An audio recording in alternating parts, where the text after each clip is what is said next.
لما كنت مدنية كنت عم بدرس أول شيء درست التاسع، بعدين كملت على البكالوريا. بداية البكالوريا تركت البكالوريا قبل يعني ما أدرس، كنت إعلام مدني. ضليت فوق السنة إعلام مدني.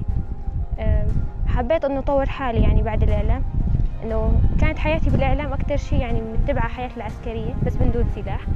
كنت بشيل الكاميرا وبطلع مع الرفقات كتير، بطلع أوقات مع العساكر كمان. حبيت الحياة العسكرية وكان هدفي إنه أطور حالي أكون بين الرفاق، يعني يكون إعلام عسكري. بس لهلأ ما صار هالشي. عم أتدرب، عم أخذ تدريبات كتير يعني بين الرفاق مشان أوصل لهدفي وأكون أكثر يعني أحسن كسياسي وكعسكري أكثر. سبب انضمامي إلى وحدات حماية المرأة هو حماية أهلي وشعبي وأرضي، وأنا كبنت من بنات الطبقة انضممت إلى صفوف وحدات حماية المرأة لأشارك في هذه الثورة، وتلقيت بعض التدريبات الفكرية والعسكرية في عيني. يعني لي شيء كثير يعني لما كنت بالمجتمع ما كان لي يعني صوت ولا رأي ولا شيء أكثر. يعني حتى لما كنت أطلع إعلام مدني كانوا الناس عينهم علي كمرأة، يعني مستحيل إنه بنت تطلع بين الرجال هيك أقوى في المجتمع.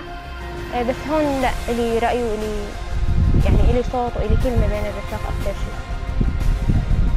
بالنسبة يعني الفتيات بالمجتمع لازم يعني يطوروا حالهم، يطالعوا صوتهم، حتى لو إنه كانوا بالبيت لازم ياخذوا حقوقهم.